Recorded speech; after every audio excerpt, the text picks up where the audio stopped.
I mean, homie. What is up, guys? It's Team Movements here, and we're sorry for the the late Regalia. And sorry for not doing videos as often. Sorry, guys. Been working, school, life. Savani he doesn't regret life, so let him go. I love myself. So overconfident. Anyway, Regalia deck profile. I'm not gonna lie to you.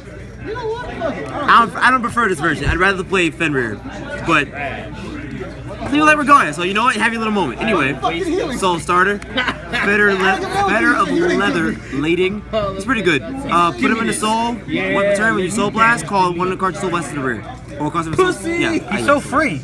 Yeah, like he's so free. I really don't see a reason not to play him. He builds Soul and he gives you a free rear guard. And plus, I play this deck a little bit more offensively than most people. You like to play a setup version and like go in for game. I don't see it's very reliable because if they have guard, they'll just block you and then you just kind of don't do anything because if you break guard, they just so you lose. So this version is supposed to be a little bit more offensive. All right. So I play 3 Regalia Prism Angelica. It's a break ride. I consider this a pivot. I want to ride her first. Once she's on the board, I'm pretty much setting up to go into whatever grade I want to go to, depending on what my opponent guards throughout the game. Her skill is when she attacks. Well, first of all, just generic. When she attacks a Vanguard, she'll charge 1. She gets plus 1k power. 6 for 12. Yay.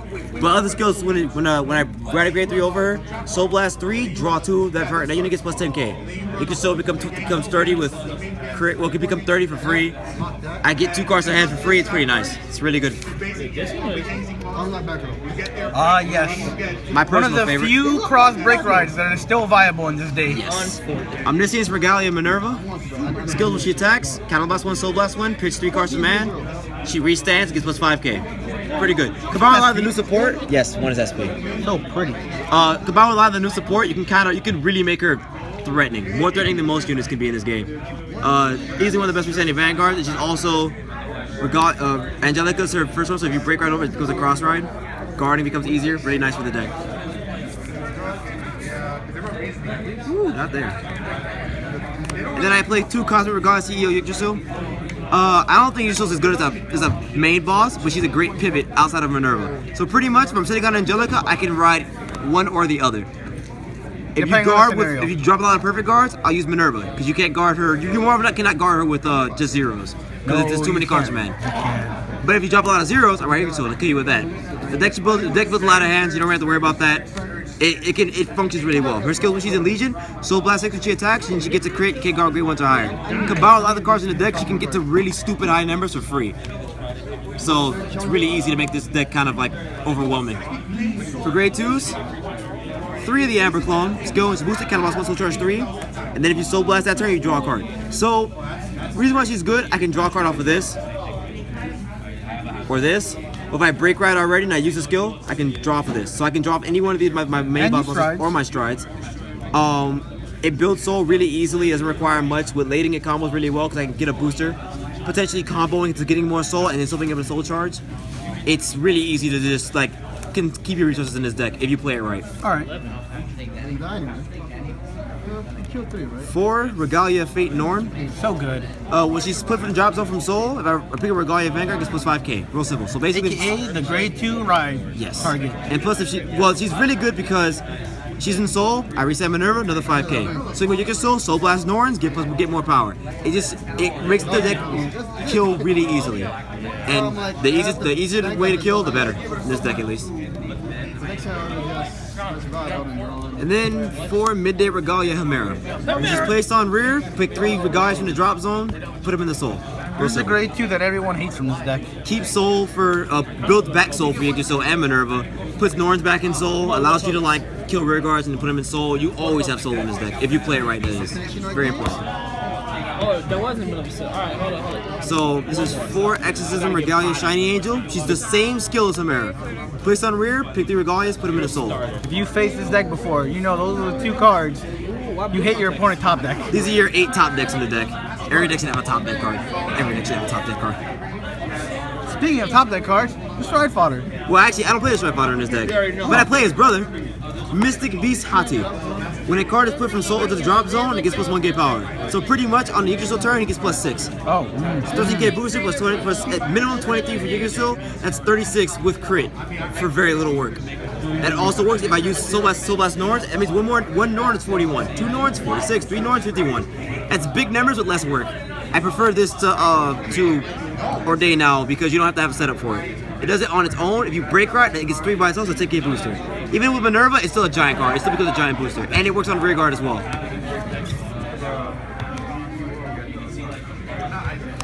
And I run 2 Regalia Reflection Mirror Angel.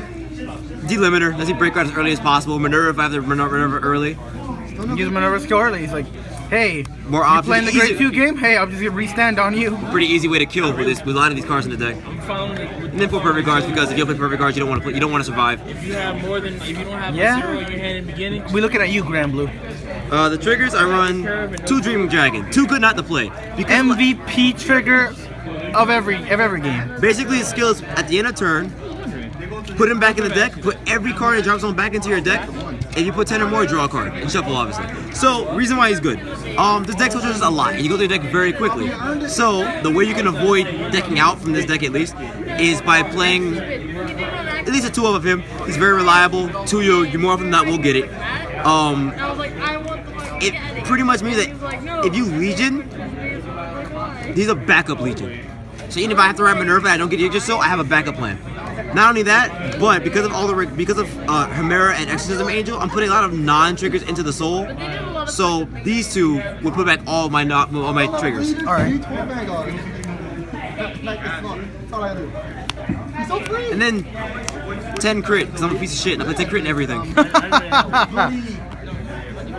Only crit has a skill is this one. Put it in soul, 3k to power or something. You never use it, but it's a crit. It's not a damn. And you're playing more Regalia triggers? I only played 4 of the Regalia crit. I only played 8 Regalia triggers in total. The other 4 are the heals. Because you never really have to put them in soul. Why not 4 of these? Just that's more biased. I just like that art, but okay, that's fine. But you could play 4 of her. You don't really need to be perfectly honest, but it is nice. It does help. But I'm biased. I never get her ass when I need her, so fuck her. Damn. I'm petty. I'm not changing that. My strides, I play 1 of the Regalia strides because you're only gonna ever use it 1 fucking time any goddamn way, so fuck her. You just build the setup and then out of here. Her skill is when she attacks, contested Vanguard combats with 1. If I have a heart, I still charge 3 for every heart card with Regalia in its name. And then I flip a damage. So basically, combats 0, still charge 3 or 6. Depending on who you're building setup for. Yeah. Minerva 3. If you're in Legion with Yggdrasil, this is 6. Which you don't use her early game, perfectly honest. I only use her like turn 1 if I have to. If I already have soul, if I'm set up, I don't use her at all. I might use her like late game. But outside of that, she's just kind of there. She's not a bad option though. I play 1 Goddess of the Ferment, Dione. Dion hit. I play 1 on his stride in every deck. You must like this card. It's pretty cute. Touch my cards! Her skills when she hits the Vanguard, so charge Soul Blast 3. Look at top 3, put 1 in hand, then the rest go into the soul. So she pretty much adds a card in hand for free. I play on his stride. I play this one on his stride because people will perfect guard this. No, I'm saying if I'm Perfect guard this, then my strides, Minerva or Yggdrasil might actually go off more reliably, and I'm okay with that. 2 Great Angel Doomberries. Once you have your field, he gives you an option when they're at 5. When we don't want to go to Minerva, Yggdrasil. This forces guard out of their hand, and it's really easy. Soul Blast 3, pick 3 units. Pick 2 units. I'm sorry, pick 2 units. Give them both 5k. Then if you have 2 less cards in soul, soul charge 3. So first turn stride, you got 3 in soul exactly. Bam. Soul Blast 3, put soul charge 2 again. Or soul charge 3 again. He consistently keeps your soul and allows you to pressure early game, and even late game. You can get rid of all that excess soul and use it for something. Because having like 90 card souls useless, you can't do anything with it. And then 4 of the god himself. Mythical Destroyer Beast Vanguard. His skill is when he attacks, I Soul Blast 6, flip a copy of himself face up. Then he gains the effect that, beginning of the drive step, look at top 4 cards of my deck and put them in order, put the cards on the top or bottom deck in any order I want. So, I can do top 4. Oh look, 2 triggers. 2 triggers on top, 2 on the bottom. Look at that, double crit. You fucked up. Prison hit the fucking truck. Very easy to kill. Don't ever do the pass. 2 to pass is asking for death. 3 to pass is somewhat safe. Perfect guard is the only way out. So he forced perfect guard to make Minerva more reliable, which is why Minerva's at 3, not at 2. He also can make Yggdrasil more reliable because they're free Minervas that drop zeros instead. So that means that Yggdrasil will go off more smoothly on her turn. Basically, all this charge was to make my grade 3's turns a little bit easier when I get to late game. All right. And that's it. All right, guys. That was the Regalia deck profile. Team Movements. Now signing off. Enjoy.